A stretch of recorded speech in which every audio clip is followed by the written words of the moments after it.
और 5 मिनट में स्वामी करपात्री जी महाराज बद्रीनाथ से काशी पहुँचे थे। ऐसी दिव्य विभूति स्वामी करपात्री जी महाराज थे 5 मिनट में। मतलब हनुमान जी को भी 10 मिनट लगेंगे बद्रीनाथ से काशी आने में, और स्वामी करपात्री जी 5 मिनट में बद्री नारायण से काशी में आए।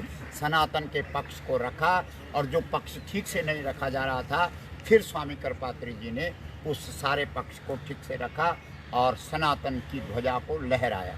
ऐसी जो दिव्य विभूति इस देश में, जिन्होंने गौ तत्व को समझना इतना सरल नहीं है। हर व्यक्ति गाय को समझ नहीं सकता है।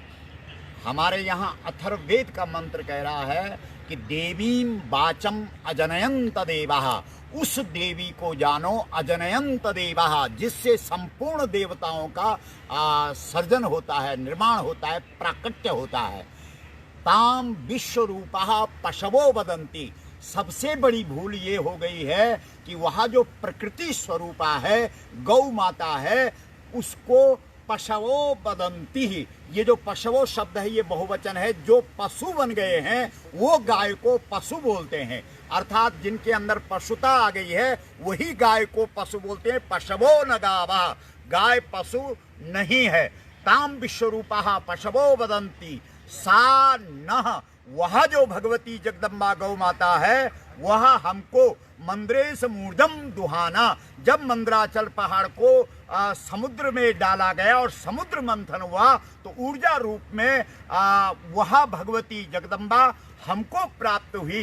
धेनु, वह जो गौ माता है वह हमको प्राप्त हुई। सा, उस देवी को, उसकी हमको उपासना करनी चाहिए, ये हमारा अथर्ववेद कह रहा है। और हम जो सनातनी लोग हैं, हमारा जो परिचय जगत के अंदर है, हम जब पूजा में बैठते हैं, जप में बैठते हैं, तप में बैठते हैं, यज्ञ में बैठते हैं, दान में बैठते हैं, तीर्थ में बैठते हैं, व्रत में बैठते हैं, कथा में बैठते हैं, कीर्तन में बैठते हैं, तो हमारा जो परिचय पूछा जाता है वो गोत्र से पूछा जाता है। लेकिन हम समझ नहीं पाए कि गोत्र शब्द से किमर्थम वर्तते, गोत्र शब्द का क्या अर्थ है।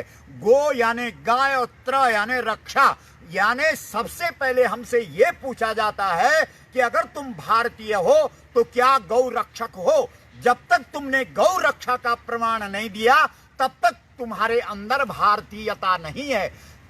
महाभारत के अंदर जब दुर्योधन भारत को और धर्म को खोज रहा है तो उसे पता नहीं लग रहा है कि धर्म कहाँ है और भारत कहाँ है। भारत शब्द यहाँ पर द्वयर्थक है, एक भारत जो अर्जुन है और एक भारत जो एक राष्ट्र है। तो वो ढूंढ रहा है कि भारत कहाँ है। तब वो भीष्म के पास जाता है, भीष्म दादा के पास, और भीष्म दादा के पास जाकर के कहता है कि दादा मुझे पता नहीं लग रहा है कि धर्म कहाँ है, यानी धर्मराज युधिष्ठिर कहाँ है, और भारत कहाँ है, यानी अर्जुन कहाँ है, यानी राष्ट्र कहाँ है, भारत कहाँ है।